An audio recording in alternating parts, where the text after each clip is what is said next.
அவங்க ஃபேமிலியிலே அத பெருசா எடுத்துக்கல.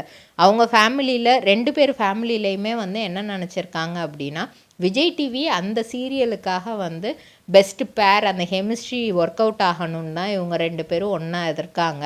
மத்தபடி வேற எதுவும் இல்ல அப்படின்னு ஆலியாவோட அப்பா, அம்மா நெனச்சிருக்காங்க. ஆனா, இவங்க 2 பேரும் உண்மையா லவ் பண்றேன்றத போயி இவங்க வீட்ல சொல்லவுமே, அவங்களுக்கு பயங்கர ஷாக் ஆயிருச்சா. 2 பேரும் ஏத்துக்கிறவே இல்லையா அவங்க அப்பா, அம்மா. அதுக்கப்புறம் இவங்க யோசிச்சிருக்காங்க, இதுக்கப்புறம் சொல்லி ஒரு பிரயோஜனமும் இல்ல. நம்ம மே மாசம் 2019 என்னோட பர்த்டே அன்னைக்கு நம்ம கல்யாணம் பண்ணிக்கலாம் அப்படின்னு முடிவு பண்ணி, ஆலியாவோட பர்த்டே அன்னைக்கே யாருக்கும் தெரியாம சிம்பிளா ரிஜிஸ்டர் மேரேஜ் பண்றாங்க. அதுக்கப்புறம் ட்ரிபிள் ஆர் ட்ரேடிங் கம்பெனி எங்களிடம் பாக்கு மட்டை தயாரிக்கும் மிஷின் கிடைக்கும். அதற்கான ரா மெட்டீரியல்ஸையும் வருடம் முழுதும் நாங்களே சப்ளை செய்து வருகிறோம். நீங்கள் செய்யும் தட்டுகளை நாங்களே எடுத்துக்கொள்கிறோம். அதற்கான லோன் வசதியும் செய்து தருகிறோம்.